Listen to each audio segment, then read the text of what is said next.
Will everyone be saved? Signo de interrogación 23. Bendiciones hermanos y hermanas de habla hispana, soy Diana Canadi, saludos desde San Luis, Missouri. Es una alegría para mí hablarles de lo que dice la Biblia acerca de los últimos tiempos.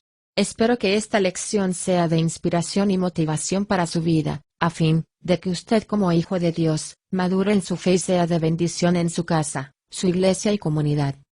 Oremos. Padre del cielo, te pido humildemente en el nombre de Jesús, que toques con tu Espíritu Santo el corazón de mis oyentes, y que ellos puedan prepararse para poder sobrellevar los tiempos duros y difíciles del fin. Amén. ¿Se salvarán todos? En esta conferencia hablaremos de quién es Jesús, por qué vino a este mundo, y cómo podamos conocerlo y presentarlo con precisión a las personas que quieren saber de él, para que sean protegidas del engaño terrible que avanza en este mundo, y que Jesús lo predijo en Mateo 24 del 4 al 5. Cada vez es más común escuchar que la gente dice que hay muchos caminos hacia Dios, cuando dijo Jesús, yo soy el camino, la verdad y la luz. Nadie viene a Dios Padre sino por mí. Juan 14:6. Jesús es el único camino a Dios, porque Él es la única vía que hace posible la relación entre Dios y el hombre, que fue interrumpida por causa del pecado. Romanos 3:23. Jesús, único recurso del hombre tiene para llegar a Dios. Hace 2000 años tomó una naturaleza humana y nació en este mundo, para morir en sacrificio por el pecado y satisfacer la justicia divina. Juan 1:1, Juan 1:14, Hebreos 2:14, Primera de Juan 4 del 9 al 10, Segunda de Corintios 5:21. Cuando una persona reconoce a Jesús como Salvador y Señor, y acepta el sacrificio de Jesús en la cruz, Dios puede perdonar sus pecados, decláralo persona justo y restaurar su relación correcta con el Todopoderoso. Romanos 5:1, Colosense 1:19 al 20. Jesús es el sacrificio que quita el pecador, de una vez para siempre. Para recibir los efectos de su sacrificio, la persona tiene que creer en él. No hay otra forma de ser librados de la culpa del pecado, que no sea a través de Jesús. Su sacrificio es el único remedio para quitar la maldición del pecado. Él es el único camino para reconciliarse con un Dios. Juan 3:16 al 18, Primera de Timoteo 2 del 5 al 6, Juan 8:24. La semana pasada, comenzamos a estudiar la idea que la gente inventa contra Jesús, quien es el único camino a Dios. ¿Qué pasa con las personas que viven en tierras donde Jesús es desconocido, ni se ha predicado el Evangelio? En Juan 1:9, dice que Jesús es la luz que ilumina a toda persona que vive en este mundo. Depende de nosotros recibir esa luz o no. Todos reciben a la luz de Jesús, reciben el conocimiento de Dios, y si no, es así viven por el testimonio de la conciencia. Romanos 1:20, Romanos 2:14 y 15. También vimos ejemplos, antes de la cruz, en que Dios se dio a conocer a los hombres. Ellos respondieron y fueron declarados justos: Abel, Job, Abraham. Hebreos 11:4, Ezequiel 14:14, Génesis 15:6.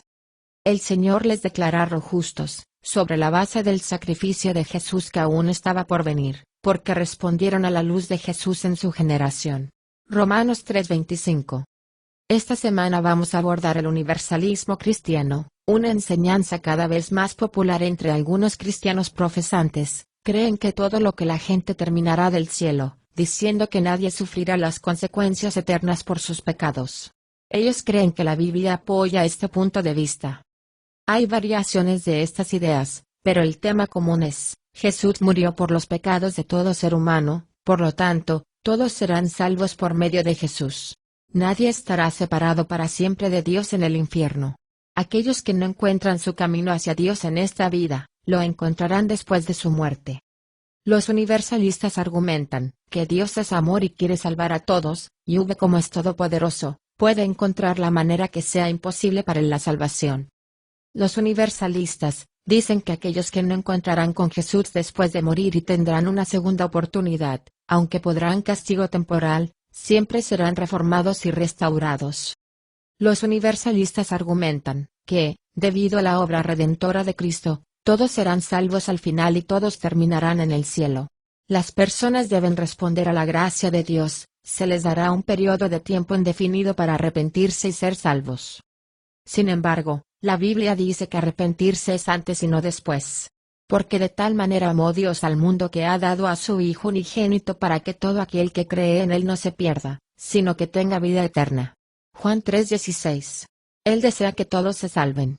Primera de Timoteo 2:4. El Señor no quiere que nadie perezca, sino que todos lleguen al arrepentimiento. Segunda de Pedro 3:9. Jesús es el Cordero que quita el pecado del mundo. Juan 1:29. Jesús es el Salvador del mundo. Juan 4:42. Él atraerá a todos los hombres hacia sí mismo. Juan 12:32. Por medio de Jesús, Dios reconcilió consigo todas las cosas. Colosenses 1:19-20, y toda rodilla se doblará y toda lengua confesará que Jesucristo es el Señor. Filipenses 2:10-11. Los argumentos a favor del universalismo cristiano provienen de la emoción y el razonamiento humano defectuoso, la idea de que un Dios amoroso y todopoderoso y por eso salvara y perdonara a todos. Estas ideas no están en la Biblia, están fuera del contexto bíblico. Nosotros necesitamos saber cómo responder a este tipo de desafíos, con la verdadera enseñanza cristiana, la doctrina ortodoxa, para que no terminemos siendo engañados. La sana doctrina debe convertirse en nuestro estándar de vida y de obediencia, por encima de lo que sentimos y razonamos. No podemos analizar todos los razonamientos universalistas, sin embargo, podríamos brindarle algunas herramientas que lo ayudarán a reconocer las ideas falsas y los versículos que están fuera de contexto. Su mayor defensa contra el engaño es la lectura regular y sistemática del Nuevo Testamento. Leer sistemáticamente significa leer cada documento tal como fue escrito para ser leído, de principio a fin. Leer regularmente significa leer diariamente. Estás leyendo para familiarizarte con el contenido. La comprensión viene con la familiaridad, y la familiaridad viene con la lectura regular y repetida. A medida que se familiarice con el texto, podrá comenzar a ver el contexto de las declaraciones individuales. En los versículos anteriores, el contexto inmediato deja en claro lo que se enseña el universalismo. En Juan 3:16, dice que Dios amó al mundo, a la humanidad, pero no dice que el mundo, la humanidad, no perecerá. Dice que todo aquel que cree en Jesús no perecerá. En 2 de Pedro 3:9, dice que Dios desea que nadie perezca. Esta declaración viene justo después de una advertencia de que se avecina un día de fuego de juicio para los impíos, versículo 7. En Colosenses 1:19-20, dice que Dios reconcilió consigo todas las cosas por medio de Jesús. Si seguimos leyendo, vemos que serán presentados al Señor si continúan en la fe, versículos del 21 al 23. Si te familiarizas con el Nuevo Testamento, llegarás al punto en que podrás reconocer cuando la interpretación de un versículo es contraria a otras cosas escritas en la Biblia. Por ejemplo, toda rodilla se doblará y toda lengua confesará que Jesús es el Señor. Filipenses 2:10-11, se cita como prueba de que finalmente todos se rendirán a Jesús.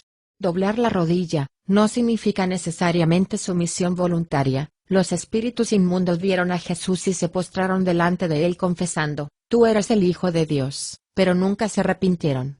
Marcos 3:11. Eran enemigos vencidos, no creyentes fieles. Pablo escribió que toda rodilla se doblará y toda lengua confesará, refiriéndose a Isaías 45:23 y 24, que habla que sus enemigos serán avergonzados. Una clave importante para comprender cualquier versículo de la Biblia es reconocer que toda la Biblia fue escrita para dar información de alguien. Estos tres factores son muy importantes para interpretar correctamente cualquier versículo. Los versos no pueden significar algo para nosotros que no habrían significado para los lectores de ese tiempo. Jesús nació en el judaísmo del primer siglo en Israel. Su visión del mundo fue moldeada por el Antiguo Testamento, basada en los escritos de los profetas, que predecían que vendría un día de juicio, o la justicia para los malvados, que serán separados de los piadosos. Consideremos dos ejemplos. 1. El Salmo 1 del 5 al 6, dice que los impíos y los desobedientes, que viven sin Dios, no serán justificados en el juicio, ni los pecadores en la congregación de los justos, pero aquellos que son rectos gozarán la salvación de Dios, mientras los impíos perecerán y la ruina caerá sobre ellos. En Daniel 12:2, dice que con la resurrección de los muertos, muchos de los muertos se levantarán, algunos para vida eterna y otros para vergüenza y condenación eterna. Jesús enseñó el mismo mensaje cuando estuvo aquí en la tierra. Dijo que los impíos serán eternamente separados de los santos y será una experiencia terrible para ellos. Consideremos dos ejemplos.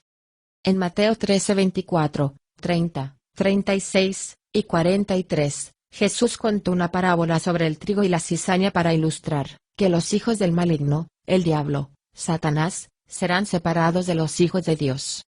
Jesús dijo que cuando regrese al final de esta era, los santos resplandecerán como la aurora en el reino de su Padre, pero los impíos serán echados al horno de fuego.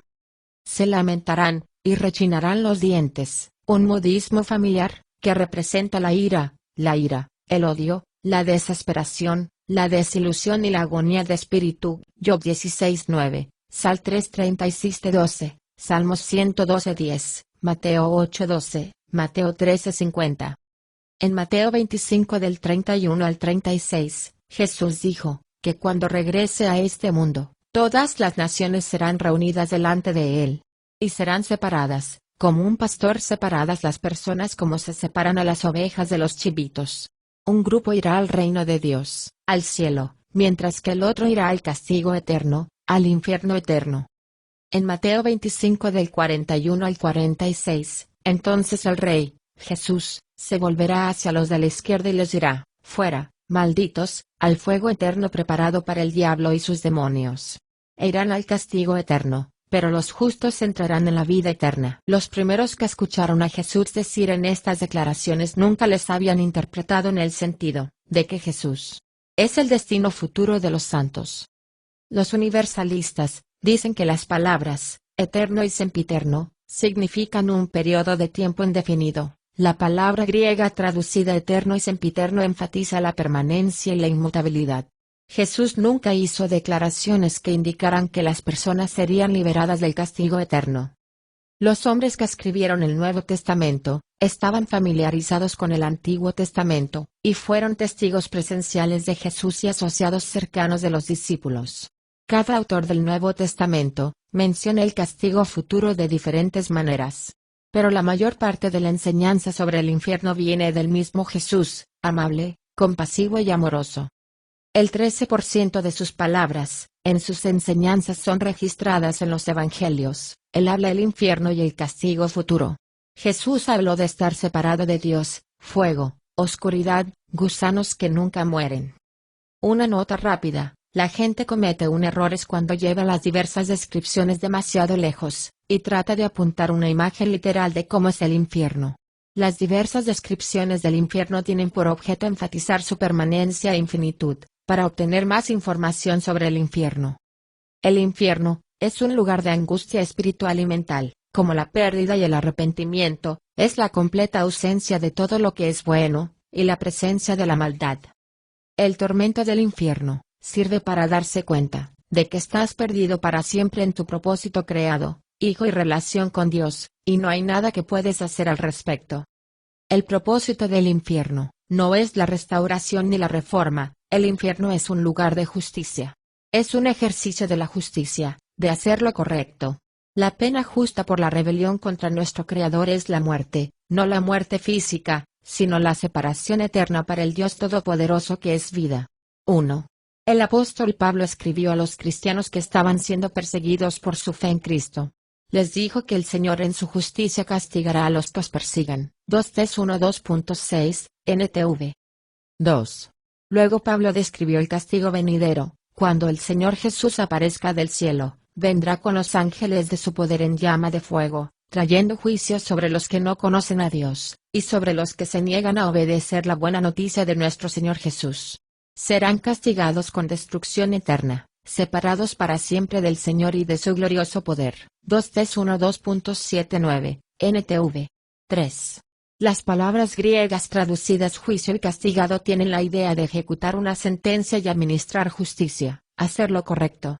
Enviar personas, o entregarlas, al infierno no es una acción emocional, es una administración de justicia. Es correcto castigar las malas acciones. 4. Juan 5:2.28-29, Jesús dijo Viene el tiempo cuando todos los muertos en sus sepulcros oirán la voz del Hijo de Dios, y resucitarán. Los que hayan hecho el bien se levantarán a la vida eterna, y los que hayan continuado en el mal se levantarán al juicio. NTV. Eso es justo lo que escribió el profeta en Dan 12:2.2. A. La palabra griega que se traduce como juicio, o condenación en KJV, significa decisión, a favor o en contra, e implica justicia, levantada para cumplir su sentencia. Juan las 5:29, amp. B. Una nota rápida, esto no significa que la entrada al cielo dependa de cuántas buenas obras hayas hecho. Las buenas obras no pueden ganarnos la salvación del pecado. La gracia de Dios es la base de nuestra salvación. Su gracia viene a nosotros a través de nuestra fe en Jesús y su sangre derramada. Tito 3:2.5, Efesios 2:2.8-9 TCC 1219:4.1. Mateo 16:27, porque yo, el Hijo del Hombre, vendré en la gloria de mi Padre con sus ángeles, y juzgaré a todas las personas según sus obras. El punto de Jesús es, entrégate a mí y tendrás vida. El contexto de las palabras de Jesús deja esto claro. Toma tu cruz y sígueme, v 24:27. 2. Juan 6:2.28-29, en el contexto de la gente que le preguntaba a Jesús cómo podían recibir la vida eterna, él dijo, esto es lo que Dios quiere que hagas, creer en el que Él ha enviado. Pablo escribió, porque va a llegar un día de juicio cuando Dios, el juez justo de todo el mundo, juzgará a todas las personas según lo que hayan hecho. Romanos 2:5 y 6. Luego pasó a explicar que los hombres se hacen justos, por gracia a través de la fe en Jesús. Romanos 4. Los universalistas, definen las palabras que se encuentran en las Escrituras de manera diferente a como lo habrían entendido los lectores y oyentes originales. Los universalistas, dicen que todos y el mundo, Dios amó tanto al mundo, que dio a su Hijo unigénito, para que, todo aquel que Él atraerá a todos los hombres hacia sí mismo, significan todos los que alguna vez han vivido. Pero, cuando leemos estos pasajes en el contexto, de todo el cuerpo de la Escritura y la vida de los primeros cristianos, encontramos que todos los mundos, se refiere a todos aquellos que no creen en la luz de Jesús, serán condenados. Como salvación del pecado, se ofrece a todos, los que creen en Cristo y le aceptan como su Salvador. El mensaje del Evangelio es inclusión y exclusiva. Es para todos, inclusivo, si crees, exclusivo. Jesús dijo, puedes entrar al reino de Dios por la puerta estrecha, porque ancho es el camino que lleva a la perdición. El camino al infierno. Es el camino que conduce a la destrucción, es espacioso con la puerta ancha, pero, para muchos que eligen el camino fácil. Pero la puerta de entrada a la vida es pequeña, y el camino es angosto, y solo unos pocos lo encuentran. El camino es angosto, porque solo hay un camino. Jesús dijo, no hay juicio esperándoles a los que confían en Jesús, pero los que no confían en Él ya han sido juzgados, por no creer en el único Hijo de Dios. Su juicio se basa en este hecho, la luz del cielo vino a este mundo, pero ellos amaron más las tinieblas que la luz porque sus acciones eran malas. Odian la luz porque quieren pecar en la oscuridad. Aquellos que no obedecen al Hijo nunca experimentarán la vida eterna. Los cristianos del primer siglo no vieron ninguna contradicción entre el amor de Dios y su justicia de Dios. Los primeros cristianos eran judíos y estaban familiarizados con lo que Dios Todopoderoso, que estaba cercano por medio de las Escrituras. En Jeremías 9:24, dice, aquel que se gloríe, gloríese en esto, en que me entiende y me conoce, que yo soy el Señor, que practico misericordia, justicia y rectitud en la tierra. La siguiente declaración que el Señor hizo acerca de sí mismo es, viene un tiempo, dice el Señor, cuando castigaré a todos los que están circuncidados en el cuerpo, pero no en el espíritu. Jeremías 9:25. Administrar justicia, es una expresión del amor de Dios. El hecho de que los impíos sean separados para siempre de los justos, es una expresión de su amor. Nunca habrá paz en el universo, hasta que se elimine todo lo que duele y daña al hombre. El caos y la corrupción continuarán en este mundo por toda la eternidad. La pregunta no es, ¿cómo podría un Dios amoroso enviar a alguien al infierno? La pregunta es, ¿cómo un Dios amoroso no puede quitar todo lo que duele y daña para el bien de los que le pertenecen?